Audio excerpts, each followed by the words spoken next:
Because you ain't got to tell me, it's just in my nature. It's VGC, the video game podcast, with me, Jordan Midler, Andy Robinson, and Stephen Titello. This week is the Switch 2 Fallout, but have you managed to pre-order one? But first, how's it going, folks? Stephen, thank you for joining us. Long overdue, in my opinion. Thank you. I'm excited to join. I'm glad. Mr. Podcasts. You can't do a podcast without Stephen Titello at the minute, I'm hearing. I'm on a streak. I'm on a little bit of a streak. Feeling good about that. My guest spots, but I'm on vacation next week, so I guess I won't be able to go on any podcasts.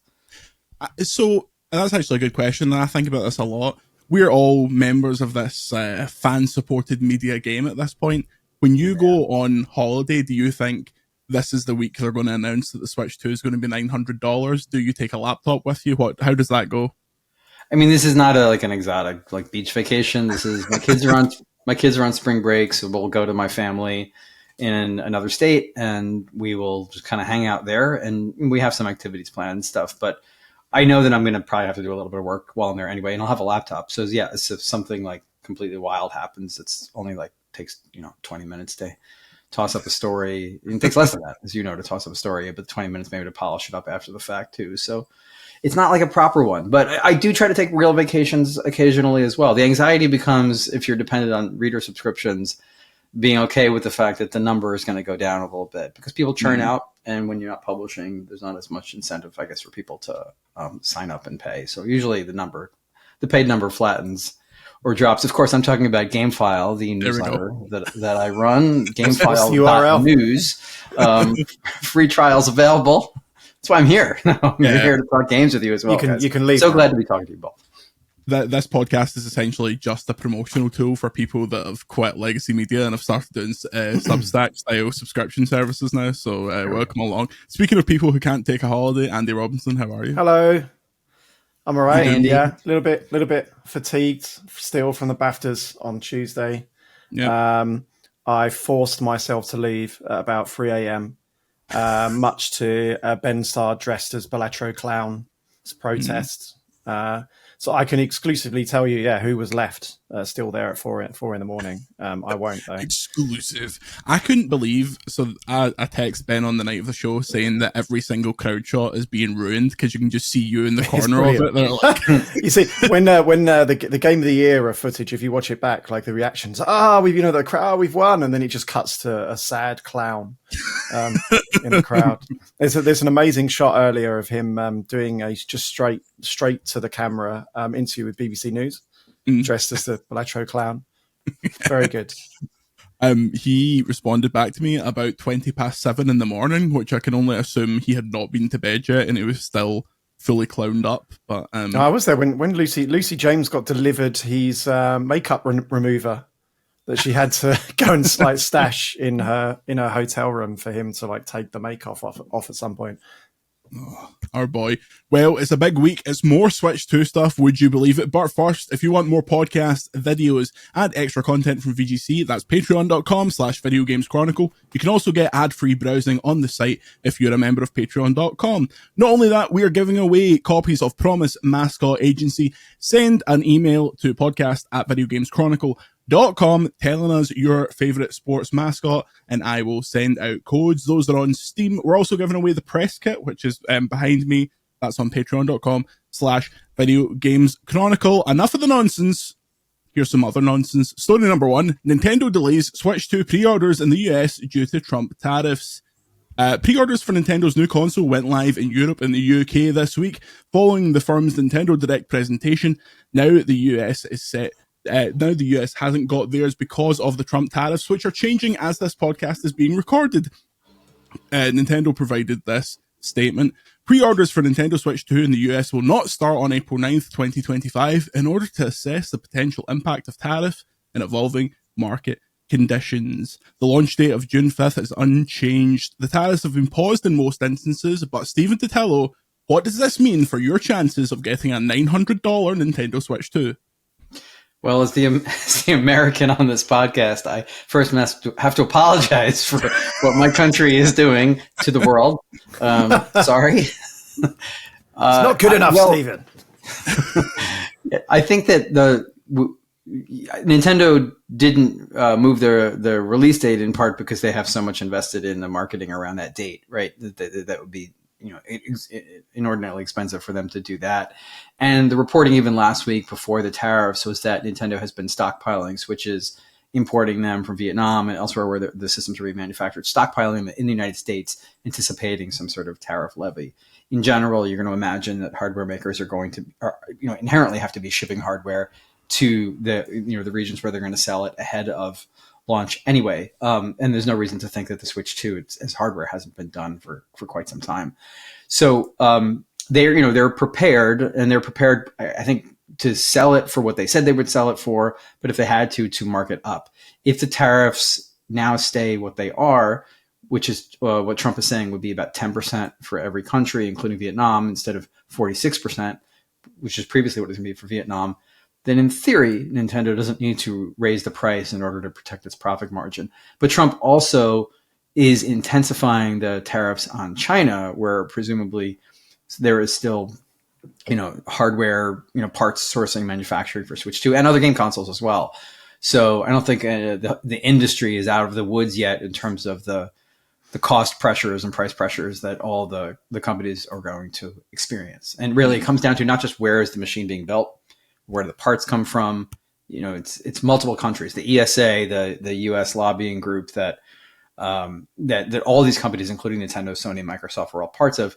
When they were talking last week, when one of the reps called me up to talk about the tariffs, her emphasis was on the fact that it wasn't one country's tariff that would impact any device. It would be the tariffs on many countries, because many countries are involved in the creation of all these systems.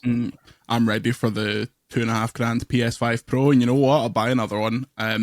This, Andy, is a bit of terrible timing, and we'll talk about this a lot this week, but this was a kind of a forced error. But what do you think about Nintendo's messaging around all of this, Andy? Well, they're around this particularly, or around everything? Just generally, because it feels like the sentiment is quite muddled at the moment, I would say. I mean, I'd love to know what Stephen thinks of this, but for me, it feels like a company that's out of practice. You'd imagine that they're definitely out of practice when it comes to crisis PR.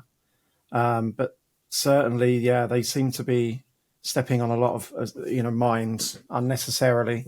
It seems to be. I mean, we're in a bubble, right? We're in a kind of social media core gamers bubble, and there's a lot of negative stories popping up that probably don't mean all that much to the average consumer. There was the kind of furore around whether what things are on certain game cards, and obviously the price of certain things. And I mean, this week there's confusion around whether the GameCube controller will work on non-NSO games, and it's difficult to tell whether it's actual negativity or just people kind of chasing for some engagement.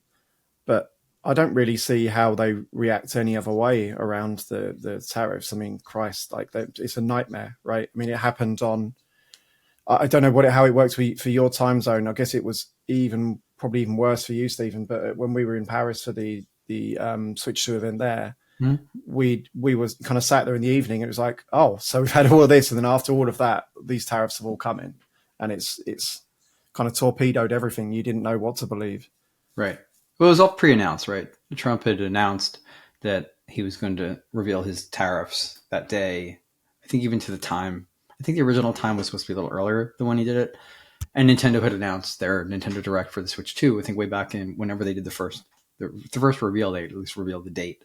I think closer to it, they revealed the time. So I think we've known since January that April 2nd was going to be the Switch 2, sort of information blowout. And so Doug Bowser's already said that their pricing was kind of was the tariff baked in mind, right? Yeah, you're right. And Trump loves tariffs, and he's been talking about tariffs since the 80s. Is something that he's believes, this is injustice to America, et cetera, and so forth. And there's interviews with him. He had an interview with the editor-in-chief of Bloomberg in October while he was on the campaign trail.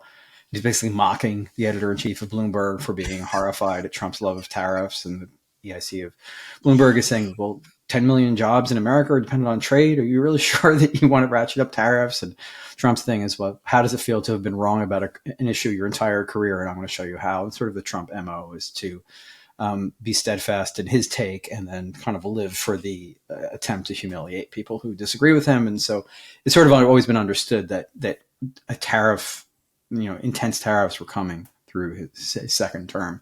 So if you're Nintendo, you can kind of see it coming from far away.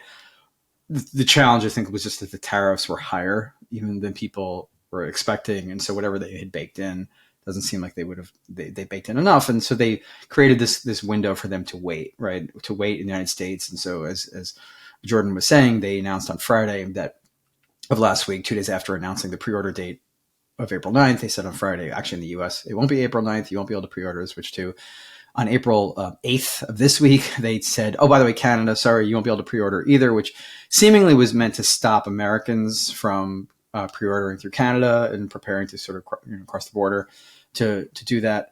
So it's been a mess. And on that one, I think you can't have expected Nintendo to communicate much better. I think on the other issues, Andy, your point about them being out of practice might be part of it. I also think that what people are kind of being exposed to is just the way that information flows out of Nintendo.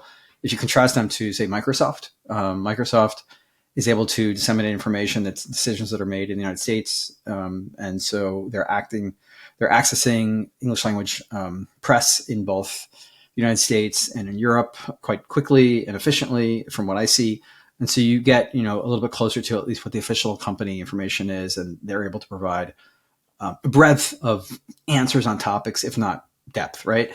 Whereas with Nintendo, the decisions are made in NCL, which is Nintendo's Japanese headquarters, and it seems like a very limited amount of information is then allowed to be shared to English language press in the US and in Europe. And I don't know if that is because Nintendo of America and perhaps Nintendo of Europe is given a small amount of sort of confirmable facts. Andy, you had done a Q&A that you could talk a little bit to elaborate on this.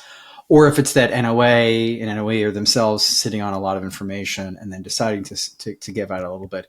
But there feels like there's an information bottleneck. I've had questions into Nintendo PR for days now on the most rudimentary things, including, can you clarify what's on the cartridges of the Switch 2 editions? Because there's been, like as you said, Andy, so much confusion about that. Can you clarify what the prices will be of the Nintendo Switch 2 editions of Mario Party and Kirby Forgotten Land? Because those have been listed by retailers, but not by Nintendo. And it's like the most basic things. And to not get replies back, I don't imagine it's because they don't know. My assumption is they're not approved to say what that is yet for whatever reason. I wanted to ask Stephen, now that the kind of dust is settled and all the chat is kind of squarely focused on the price, hashtag lower the price, as all the people in the Nintendo Treehouse chat were spamming. Where do you land on the price? And do you think it scares away parents? Do you think an $80 Mario Kart game scares away parents, scares away that part of the audience? Do you see kind of a longer tail supporting the Switch 1 because there just isn't the conversion? Where do you land on it? I think there's very few examples historically of high launch prices scaring off the people who would buy hardware. The 3DS is an example. Nintendo, several months after it launched, apologized for the price because it was selling much more slowly than the DS. The ambassador program. I'm a proud ambassador. I've still got those Game Boy games on my 3DS somewhere. Right. So I forget what the exact price was, but they very quickly had was it 350 to 250, something like that?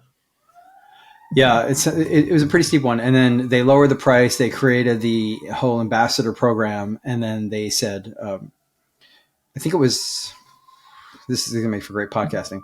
I think it was 250 was the launch. And then they dropped it. Let's see real fast here. The launch where you could play, was that Kid Icarus? I mean, I was the thing I remember about that launch is they flew in Europe. They flew hundreds of us over to Amsterdam for one night, which, by the way, is a recipe for missed flights on a mass scale. It was like a scene from Saving Private Ryan in a departures lounge at 8 a.m. in Schiphol. But all I remember from that event, the big takeaway was like they just had no first-party games for 3DS. They just decided we're going to launch it with third-party games. Like this is the thing. Yeah, there was a Pilot Wings, right? Yeah, and there wasn't much. So yeah, it launched for $250, and then and by a few months later in the summer, they dropped it to $170 US. So that's a significant $80 price drop, and so it came with. So you do have that precedent of something that doesn't move as fast as a phenomenal system. And I, on another podcast recently said that the transition that people should keep an eye out for when they're looking at historical precedent is DS to 3DS, because you have the DS and the Switch are quite analogous, virally popular systems with both popular games like their Mario Kart games and Zelda games, at least Zelda on Switch, that were popular with hardcore gamers, and then crossover games like Nintendo's Brain Age on DS and Animal Crossing on Switch that brought that system out to a market and to people who weren't normally going to buy Nintendo machinery. So you have like a perfect storm of events with those pieces of hardware that seem almost impossible to replicate in a successor machine. And so I thought the 3DS was an awesome system and fun and enjoyable in so many ways. And I love the software library for it. So it might be my favorite Nintendo system. So I don't think like as players of Nintendo games and systems that anybody has anything to worry about in terms of the quality of Switch 2, but in terms of like the business trajectory, there's a chance that the price, Jordan, like to your point, does prove to be too high. But in general, at least if you're trying to sell to a more hardcore fan base, you can't price a game console high enough. People will snatch it up. And I think that when you adjust for inflation, this the Switch 2 doesn't actually cost much more. Yeah, than the I don't. It challenges people. The price of the hardware is exactly what I was expecting it to be. Yeah. The games. I mean, it's only a surprise that they've gone for the $80 price point, because everyone in the industry was so precious about that $60 price point, obviously until recently. Oh, for the games, for so many decades. Yeah, for the games themselves. I think it's like a bit of a easy PR like stumble that they've priced that tour game, that welcome tour game. It was kind of like the final straw. We have a quote on that later. Right. They've got some justification. But over, to your point, with inflation, prices have gone down. I think the issue for a lot of people right now is everything else in their life has gone up. Yeah, it's just not their wages. No, apart from that, their wages. I mean, I think everyone's pretty sick and tired of having no money and going to the grocery store and coming out with an empty wallet. So it comes from an understandable place that many especially the Western world are in at the moment. What was that brilliant quote, Jordan? The quote. We'll skip ahead here. We have justification. The Don Matrix special. No, this was actually Bill Trinan talking about welcome. Nintendo Switch 2 Welcome Tour, is that the official title for it? So obviously, I think so, yeah. Nintendo Switch 2 Welcome Tour is the thing that there's a video floating around of us reacting to the conference as part of your Nintendo Switch 2 Paris vlog, and when it popped up and said Nintendo Switch 2 Welcome Tour is a paid experience, the three of us in unison went, paid, with the most shock possible. But now Nintendo says that's not an exorbitant price. Speaking to IGN, Bill Trinan said, it's a pretty robust piece of software with a lot of great detail in there. What do you say to that, Andy? You've been silenced by Bill Trinan. It's not a lot of price. It's not a high price, no, but it wouldn't be a high price if they charged me for the manual and the cables as well, right? It's not about the fact that it's not a high price. It's about a degree of trust with your consumer, right? We're spending a lot of money for this thing. This is clearly an experience designed to, even by its name, it's the welcome tour, right? So you've got to, you're making me, it's just the whole positioning is just wrong for me, right? The fact that even if it's called Switch 2 Welcome Tour, call it something else. Position it as a small indie thing. But it just, the proposition is right. And I will say as well, by the way, I don't know what you think, Stephen. I played it. It was my favorite game at the Switch 2 event, probably because it was positioned for that type of event. Like I thought all the other games, including Mario Kart, Donkey Kong, were not well suited to playing for 10 minutes. The whole appeal of Mario Kart is that it's open world. The whole appeal of a Mario Odyssey type experience, which Donkey Kong is the scale and the level of imagination, the level of mechanics that they introduce. You can't really demonstrate that well in 10 minutes. But I will get really amused by a game where I have to guess the frame rate, or play Super Mario Brothers in 4K pixel perfect stamp size. That was like a genuine surprise. I'm going to pay $10 for it.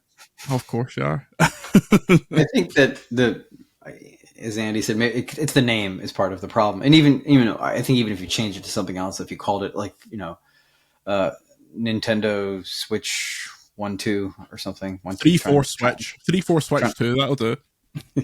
I'm trying to figure out a riff on 1-2 Switch. But yeah, the right, like, well, if you go back to the Bill Trinan quote, like, yes, Wii Sports was fairly robust experience as well. Right? It had 4 games. In fact, they sold it for retail price in Japan. So like we have the precedent of them making different decisions on how to do that and packing it in Nintendo of America, I guess, because Reggie Fils-Aimé, then president of NOA, convinced them to do so.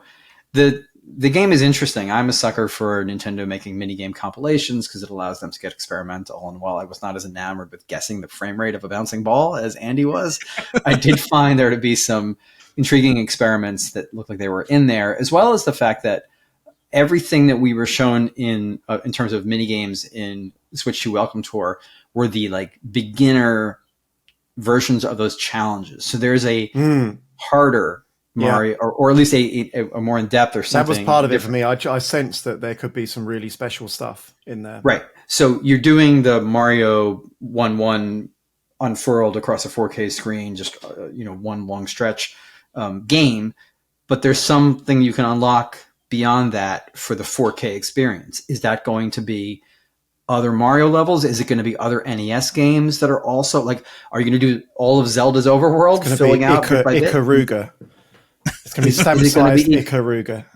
Right. Are you going to be turning your Switch in all directions to play Ikaruga from the proper orientation? Who knows? Guess the frame rate whilst playing in stamp-sized pixel perfect. Right. I mean, there are things you can that I imagine that their very creative designers could do with a game that has different frame rates at different moments, and that could be baked into the gameplay. I'm not saying that the bouncing ball thing is prelude to a Star Fox game where like you have different frame rates happening because you're on different like planets with different frame rates or whatever. I'm terrible ideas, but you know what I'm saying? Like there's clearly like another tier, or at least one other tier to a lot of the challenges they showed, and they didn't show us all of the challenges. So there is something intriguing about like what wacky things have they put in here, and what I like to explore. But yes, it's very strange to call something the Welcome Tour, to charge for it, to have the precedent of Astro's Playroom on PS4 or PS5? PS5, yeah. PS5. Being packed in, right? And so... But then also demonstrate that game, not by showing us those mini games we're talking about, but by showing us a series of like tutorial chats. Like, look, it tells you how the magnets are plugged in. Yeah. You know, the way they showed it was very much as a like manual for the system. If anything, they should make I don't think it would work, but like they should sell that for Switch 1, shouldn't they? Right? Like it can't use all the features. It can't do 120 frames per second. But if the whole point is to advertise the ability, look how broken this is. The system. They should just be like, oh, you don't have a Switch 2 yet, but here on Switch 1. They should just put Cyberpunk on Switch 1. That would be a good advert for Switch 2. Every time it crashes, a big splash screen comes up and goes, well, if you wanted to play this properly, you could get a Nintendo Switch 2. $415.99. Obviously, the spectre of Don Matrick was being thrown around, and I found the specific quote.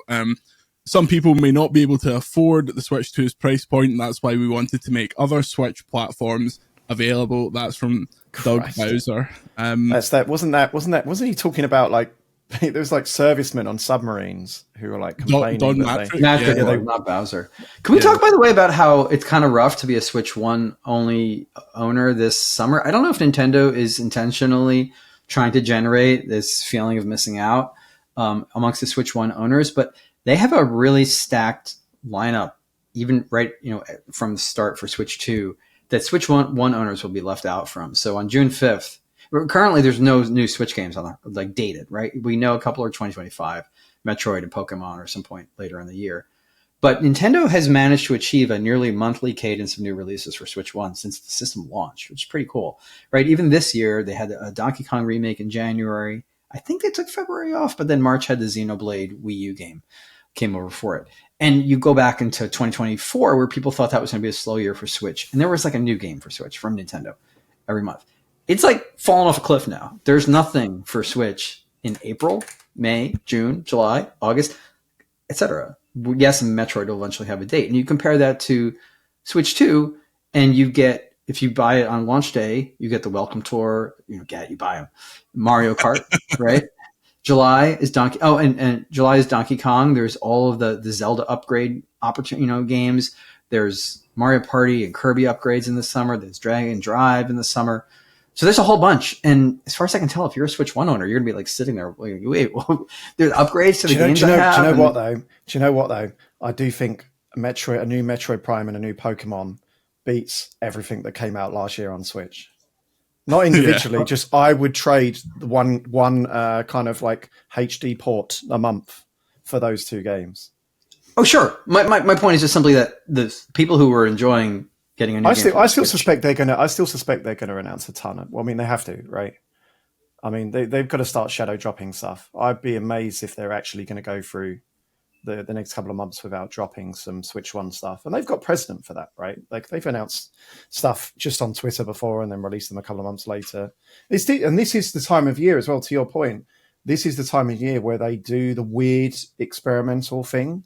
It's when they do the Labo or Nintendo World Championships and things. You think they're like going to shadow drop a Switch 1 game for May or even June at this point? It doesn't seem like it. It seems like they're focused on lining up games for Switch. Do you know what? I think that's a question for like a marketing expert at this point, because that's a strategy decision, right? Is that how do they position this without distracting from what they want to be the focus?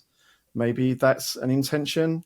I still think there's plenty. I mean, obviously, there's plenty to be excited about on, even if you're a Switch 1 owner. Just in those two games, that's massive. But yeah, I was very, very surprised that I think everyone was when they announced those two games in the Switch 1 Direct, and they were both 2026 Life and Rhythm Heaven. Yeah, that would have been enough, right? That would have been enough. That would have been a great year for Switch 1. Those 4 games. Genuinely, it would have been those 4 games. Yeah, last year they had Princess Peach Showtime, Mario vs. Donkey Kong, Another Code, Endless Ocean, Paper Mario: The Thousand Year Door. Those are all January through May of last year. You just named like 5 games that came out January through May. Port bad. Port bad. Wait. Being so derisive, the Another Code remake was amazing. So hold on a second. Was it like the best remake of the past generation? Just this week, I've been accused by Nintendo of being too negative. So I'm gonna stop there. But what I mean is that the Pokemon game and Metro Prime this year, those are going to be like are genuine 10 out of 10 contenders, rather than lots of like 7 out of 10s through the year. I mean, I thought you were into experimental games. You like the bouncing ball frame rate game. But a port of a Wii game is not really ticking that box for me. So broaden your thinking here, just to think about Xbox transitioning to Series SX and PS4 transitioning to PS5. And so I was thinking about the Switch to Switch 2 transition for people who either are eager to adopt or slow to adopt versus, say, the PS4 to PS5. If you were a PS4 owner, right? You in the fall of 2020, there's a pandemic, so you had more important things to care about in life than just video games. But you had just gotten Last of Us Part 2 and Ghost of Tsushima about 5 months prior, right? You had this kind of amazing June or July or whatever that was for PS4. And then when PS5 launched, if you went with it, you had opportunities to get some exclusives like the Demon's Souls remake, and then going into the next year, you get Ratchet and Clank Destruction All-Stars, I think, which was not very good, but that was also, I think, Returnal. Got to shout out Returnal, one of the best games of the last 10 years. Exactly. But then Sony shifted, but even from launch, Spider-Man Miles Morales was PS4, PS5, right? And pretty quickly after that sort of 6 months window of kind of mostly PS5 only games, they shifted back to, Horizon was PS4, PS5. I think Gran Turismo, right? Was also PS4, and PS5. God of War. You did have this kind of straddling of generations. Nintendo's the Switch. That was because nobody could buy a PS5 though, right?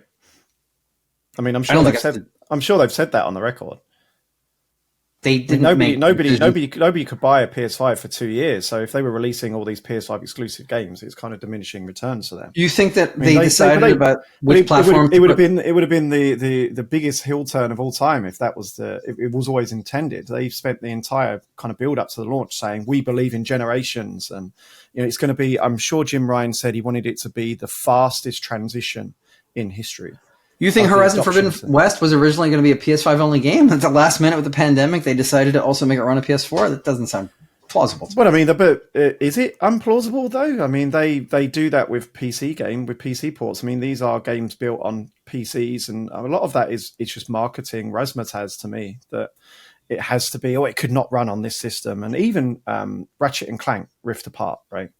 Which is the game we were told cannot run without this ultra fast SSD, right? And then it just does, like it's on PC, and I think people have shown that they can run it on hard drives. And the dream is dead, Stephen. The dream is dead.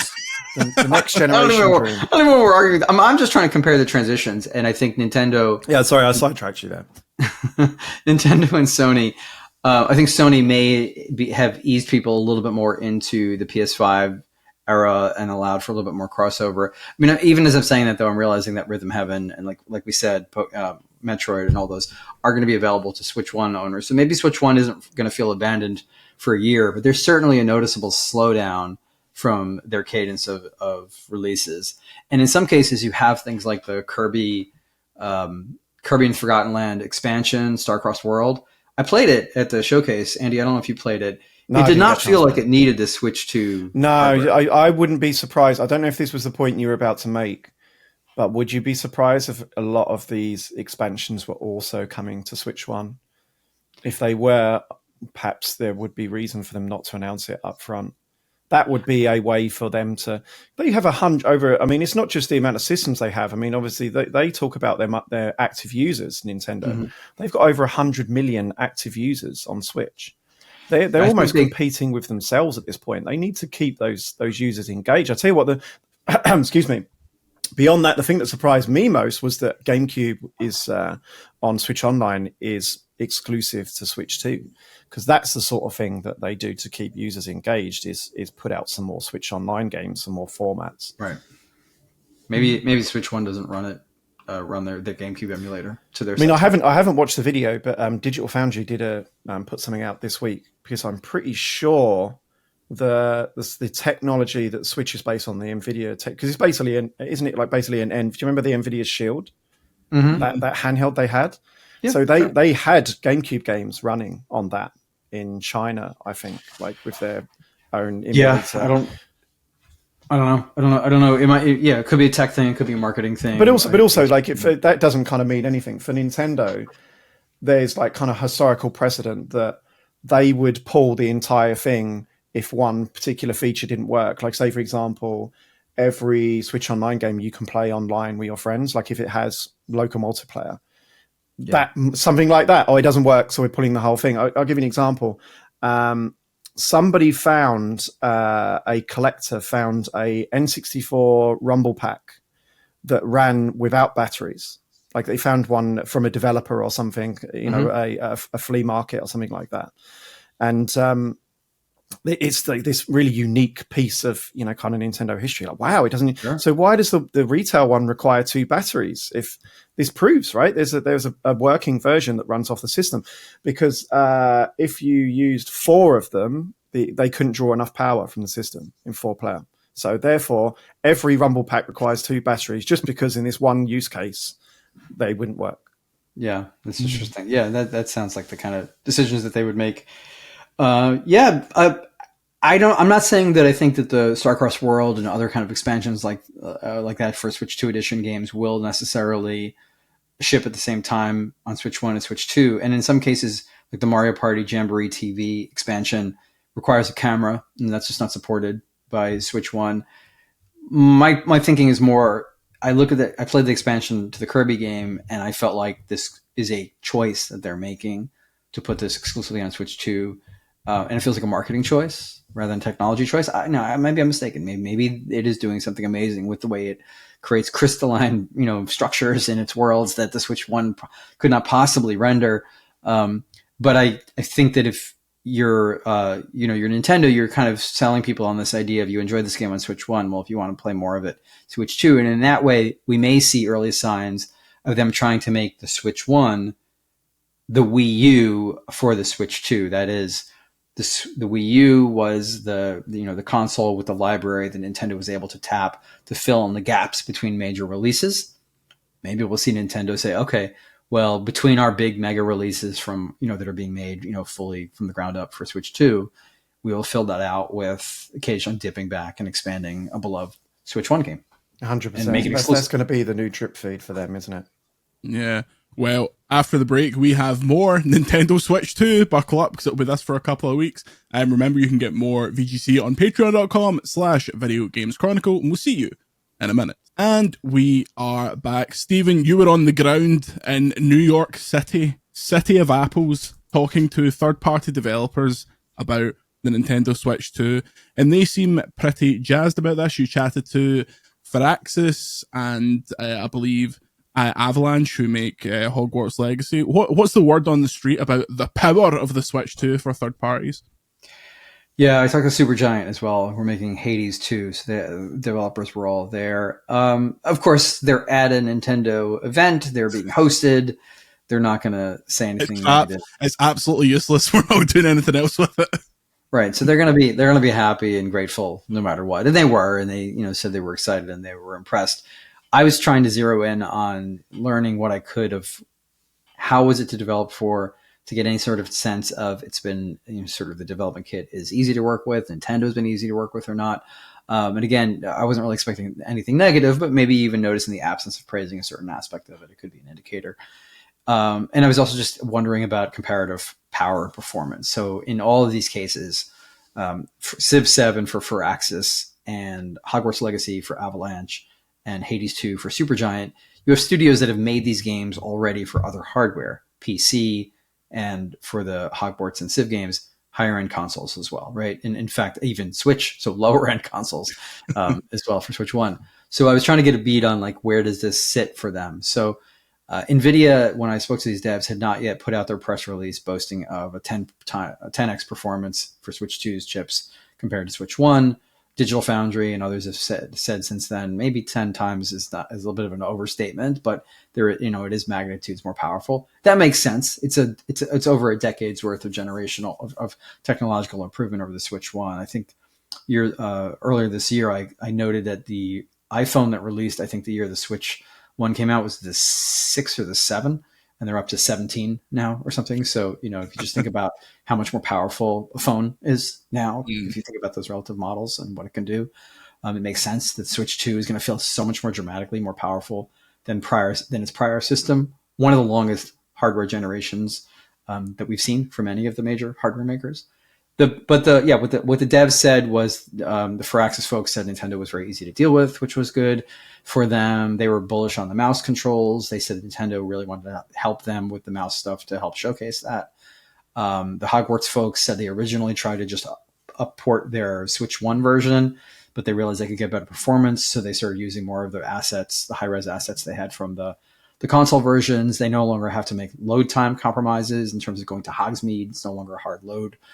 They said they've been working on their Switch 2 version for a year, by the way, which I thought was interesting information in terms of how far out some third parties may have had this. And that indicated to me that Nintendo isn't with everybody telling them at the last minute, which is, Nintendo's been Nintendo style in some generations where they were a little bit less hospitable to third party publishers.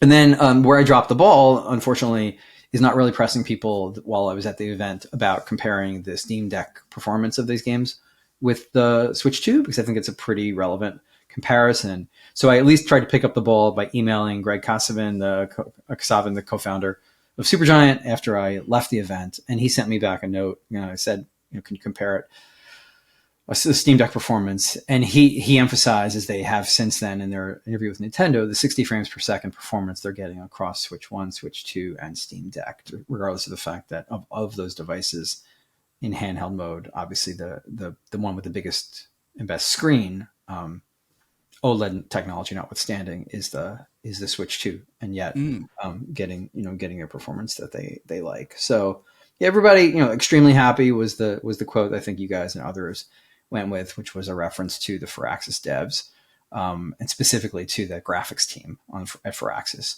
was pretty happy. Yeah, I don't know if you guys have played the Switch One version of Civ 7, but it runs like a potato. It looks like it's made out of modeling clay. So when I hear their graphics folks are extremely happy with Switch 2, I'm like, well, anything would be better than that. But also, it's an encouraging sign. And with some of these bigger publishers like Take-Two, for Access 2K games, they have like cloud save transfers and stuff. So people who got the old one. What we don't know, though, of course, is what the upgrade will cost. They acknowledged to me that people will pay something if they bought Civ 7 for Switch 1 to get it for Switch 2, but they didn't reveal the price, which is sort of a theme of the conversation we're having here. What else they didn't reveal? Who the hell's making Donkey Kong? My favourite game for Nintendo at the minute is who's that developer? Their absolute unwillingness to reveal who's developing anything, Andy Robinson. We probably know why they're doing this, but it grinds my gears. I don't know about you.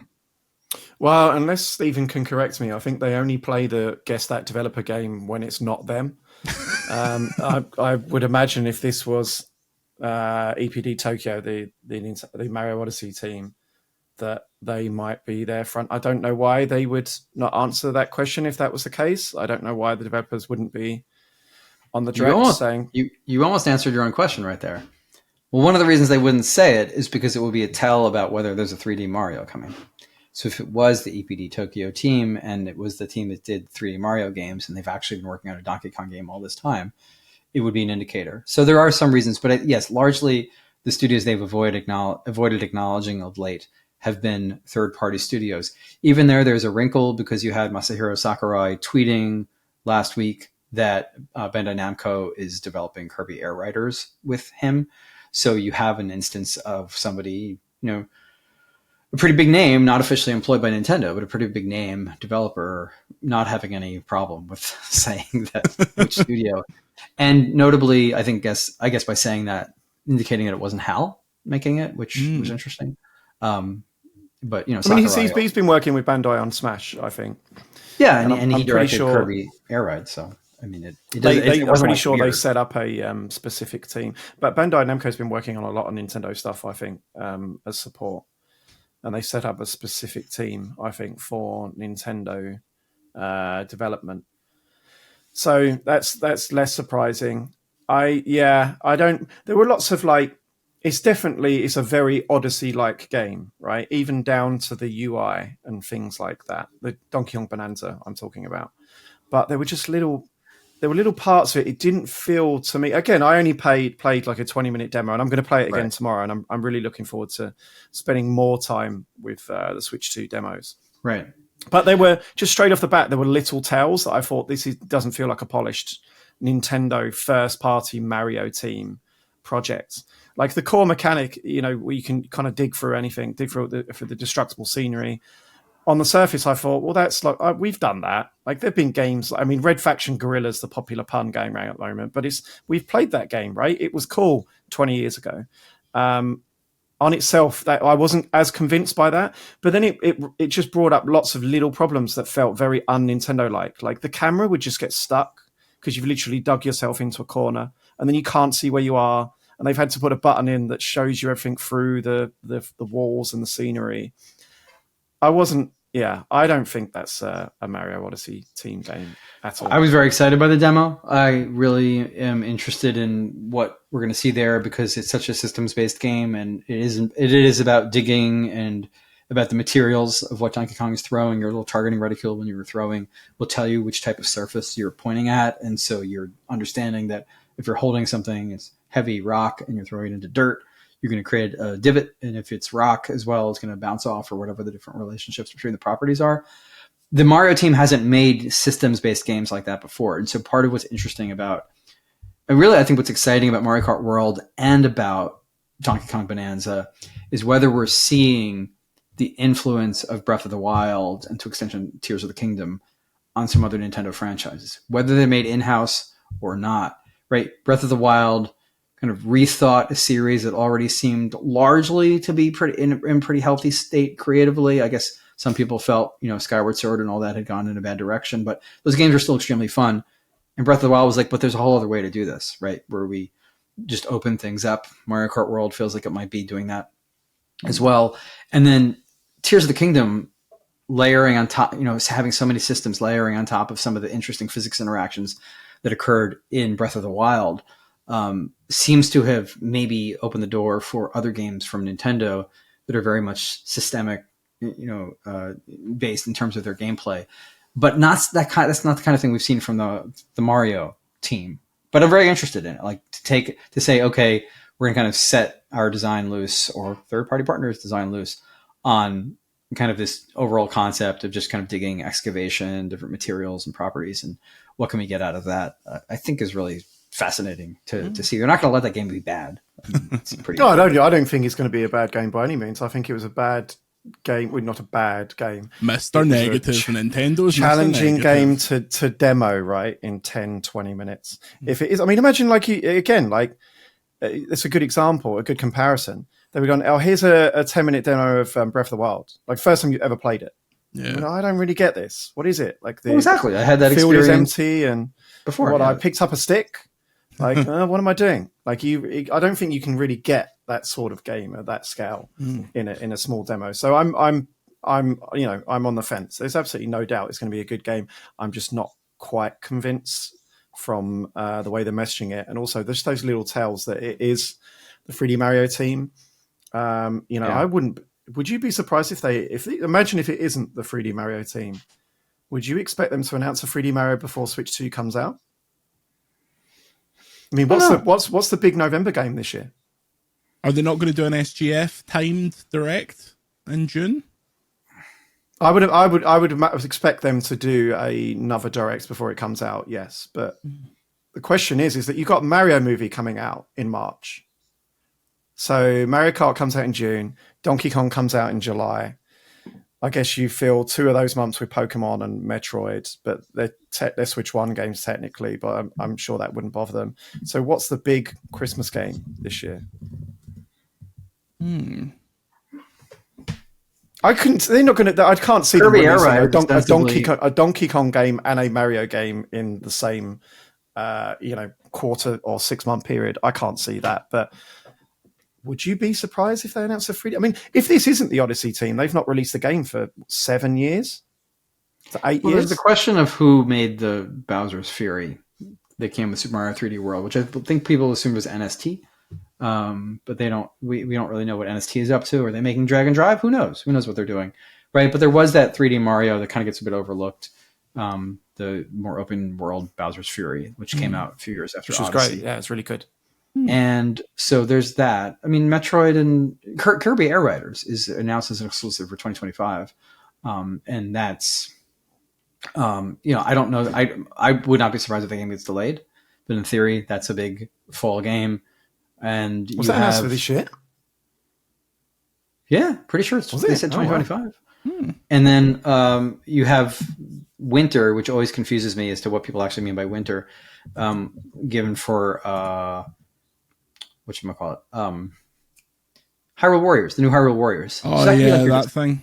Yeah. So that gets sold with, Zelda type marketing, and it's coming out in winter, which could be December. So that's that's exclusive, right? So I mean, you may not be the exclusive you're looking for, but if you have an exclusive Kirby game and an exclusive Zelda spinoff in October and December respectively, and then you have a Pokemon game in November, if I'm Nintendo, I'm trying to sell one major piece of software a month.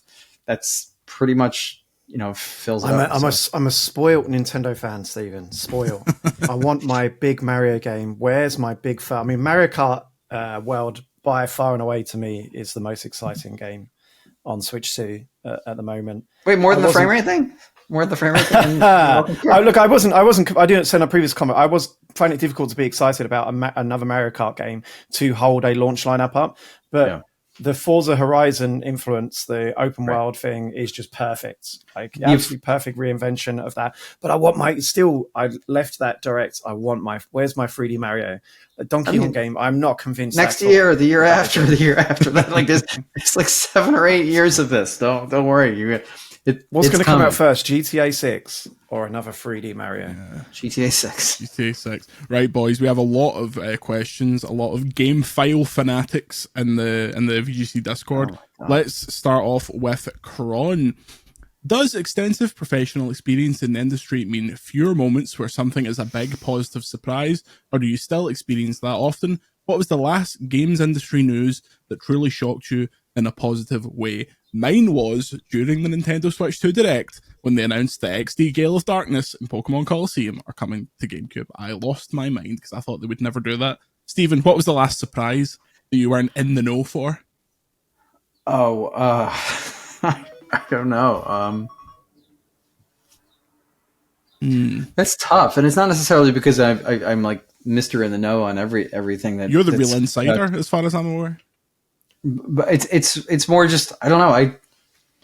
It's easy to remember ones that you're just surprised about, ones that you didn't know about as well. I mean, Akami. I remember when I heard about Akami 2 last year, that was a proper shocker. Like, wow, there's a sequel and Kami is working on it, and the studio's called Clovers, the triple header. But I knew about that well before the announcement.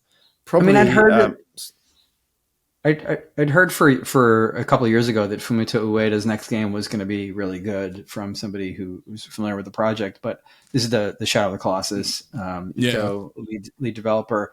And then when they showed the trailer at and it doesn't even have a name, right? But when they showed it at the Game Awards in December, I'm like, what is this? It was very strange and intriguing. And then to know that was his game, like that was surprising. So I think it's there's always things to discover. It's just, for me, a lot of my reporting isn't about the game that's coming next. It's about kind of how the games industry really works, or sort of what developers are actually thinking. And it can be issues of, kind of the mechanics and logistics of the making and selling of games, but it also can be cultural insights as to why developers are excited about this thing or this trend or this thing. And so that a lot of my reporting is about just learning people's thoughts. And I inherently assume I don't know how people are thinking and what that's all about. So a lot of that just kind of comes up naturally in the jobs. There are really surprises every day in that regard, talking to somebody, affiliated with some big game and asking them questions about like, why did you make this design decision? And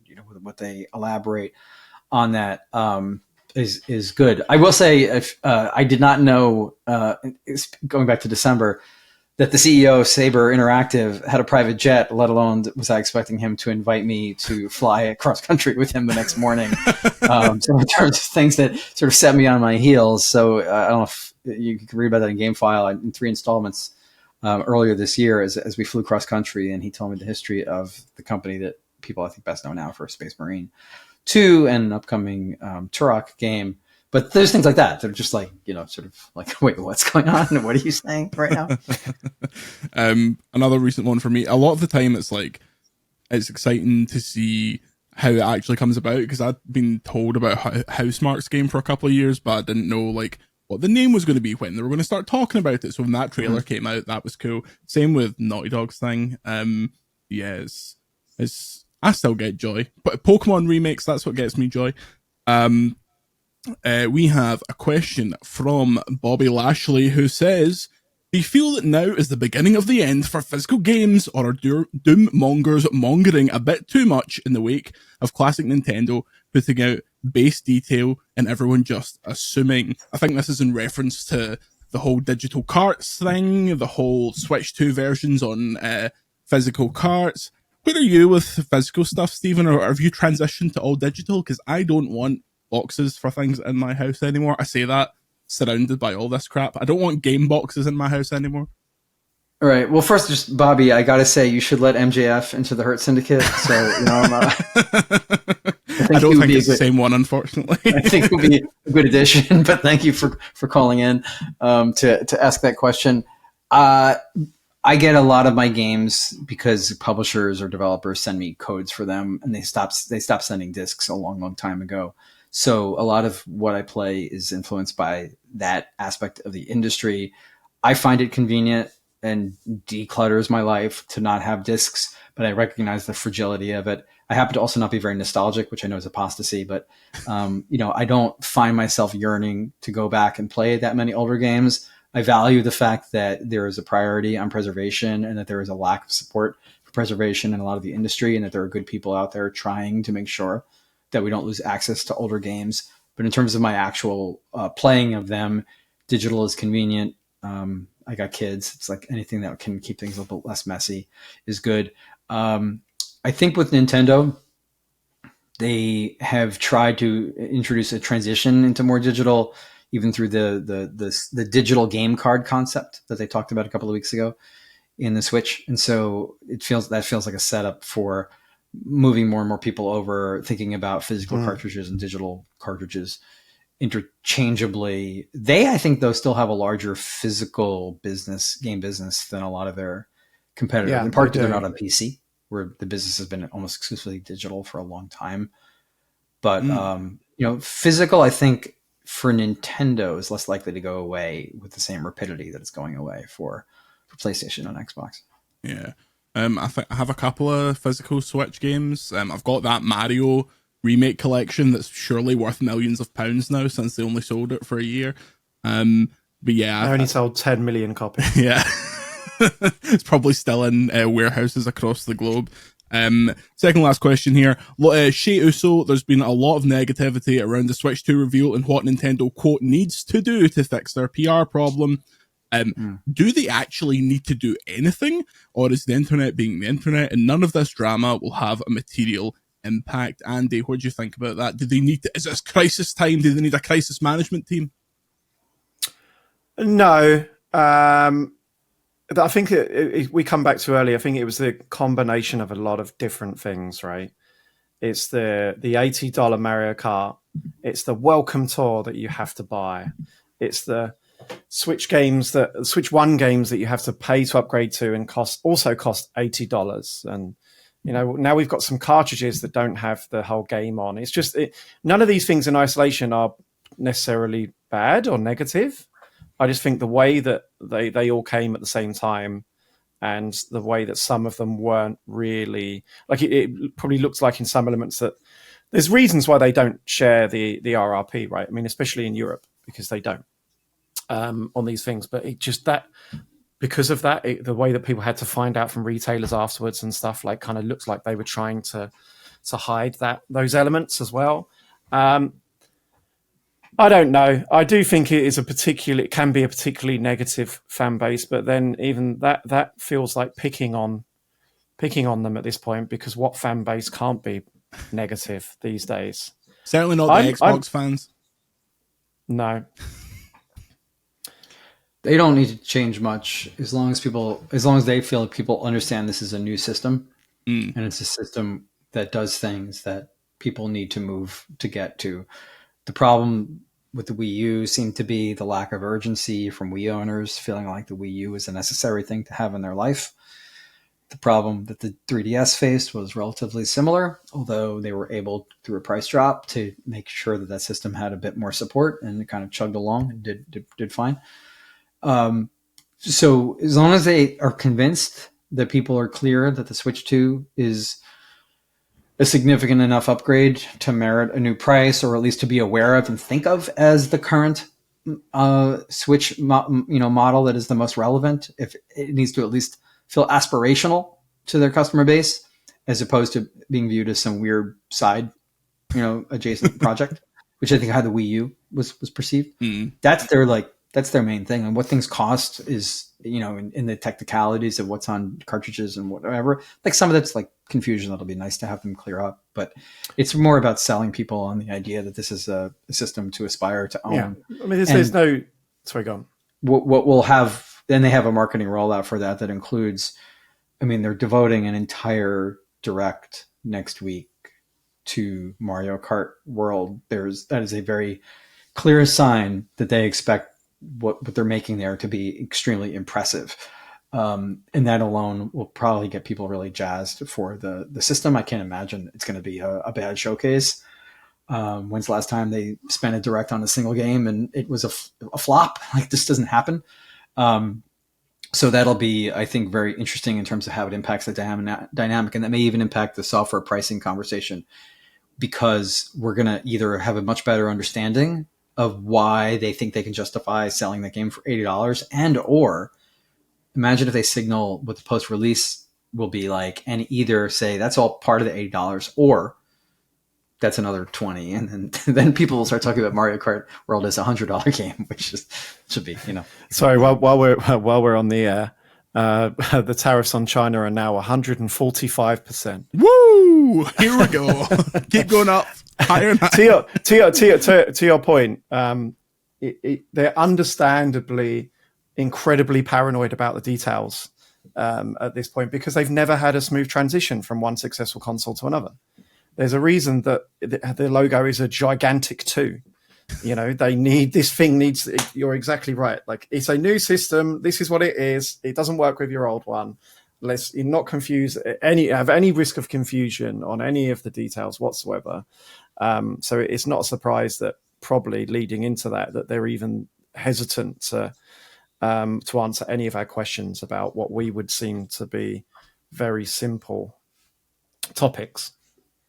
They've not had a successful transition of a home console, a smooth one from a home console to the other, with the possible exception of the NES to Super NES, depending on how you feel Sega did in terms of rocking the boat for them. In terms of their handheld lineage, they've had. I'm going to be incredibly anal on that one. It would be like the SNES sold less than the NES. I mean, you could say that was a smooth transition, but it sold less, especially in Europe.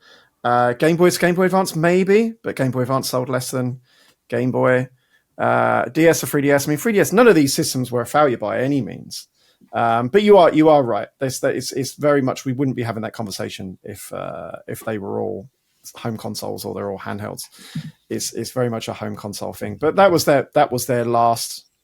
That was fresh. It's fresh in the memory, right? It was just over 10 years ago, going into Wii U.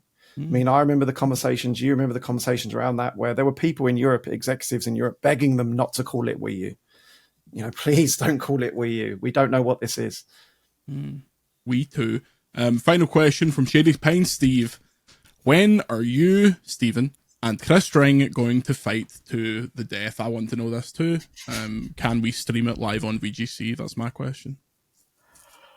My martial arts skills are a little rusty, so I don't know. I don't know what his sort of fighting repertoire and abilities are. But I did take karate for like 30 something years. Oh, something years. Okay, so I think you're far ahead. Oh wow! I've got some just 30 years of karate. So I've got some. I got some moves, I guess, that I could try out. So if I kneel down behind him, you can just push him. Yeah.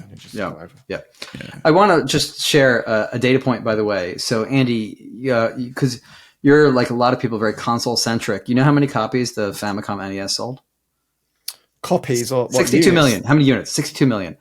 Super NES sold 49 million. So it's true it sold less. The Game Boy Advance sold less than the Game Boy. It sold 82 million units. It sold more than the NES. So the peaks, that even the down times in handhelds were pretty big times. So I just look at that and I say, Nintendo's ability to sell handheld devices, even when they're on the downslope, is still pretty significant and pretty robust. And so I think if we think about the Switch 2 more as a handheld, it suddenly feels a little bit less risky. Yeah, of course. I suppose if you wanted to chuck another differentiator in there, they were still supporting 3DS at the time they transitioned to Switch, because they had that fallback potentially if it didn't take off, whereas they're kind of all in now. Good point. But then you're right. They didn't really have a generation where the home console was doing well and then the handheld console didn't. The handheld success has kind of been pretty consistent, I guess, because they've never really had a major competitor either, other than maybe PSP. They defeated at the same time as DS. The PlayStation Vita, come on. Yeah. I can't even think. Did a Vita bit of come respect out at the same for the time as Vita. 3DS? Come on, you touched the. I mean, back Vita's amazing, amazing system. I can't even place where that is. Did that come out after 3DS? I'm sure it did. I think it did as well. The PSP and the DS are kind of parallel. And then, that was the same. I remember because it was the same. I was at the press conference, right? Were you at that one, the Zelda Reggie one? 2005, Something I think, like that. 4, something like that. So I remember thinking, oh my God, it's Mario 64 running on a handheld. And then we all left and someone went, yeah, this is PSP. And it's, Yeah. And then, Less yeah, impressive. 3DS and Vita are roughly the same time. Yeah, I don't remember which one came out first, but Nintendo vanquished them. It's the biggest competitor to Nintendo's dedicated handhelds was the iPhone. Because that's kind of, I mean, they've got billions and billions in the bank as well. It is something that they have been incredibly aware of. They've been talking about it for years. It's the reason that they've been working on their IP business for 10 years, that they need to get out of this cycle of resetting their user base and, that huge risk that comes with the transitions. Nintendo accounts, theme parks, movies. It's an IP business now. It's the Nintendo business. Well, most importantly, Vita means life. Stephen, where can we find your work? Gamefile.news. You can find it there. You can read. You can get it in your email inbox if you subscribe. You can read it online. You can get some editions for free. You can read others with a paywall. You can also read a lot of my reporting through wonderful sites like your own, because I really appreciate the support you guys show. I think VGC does amazing work.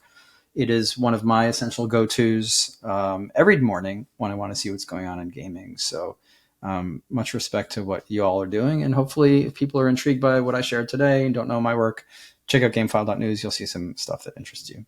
Let me tell you, Stephen, it's a real lifesaver when we're having a shite day of news and then you pop up with something excellent in the email and it's like, thank God, there we go, rescued. All right. Andy, you and the currently absent Chris Scullion are going to play the Nintendo Switch 2 tomorrow. What can the VGC Maniacs expect from that? I don't know. I just want to play. I want to enjoy it now. Like genuinely, it was such a whirlwind last week because it was a different setup for me compared to Stephen. Is that we played it on the morning of the day of the embargo.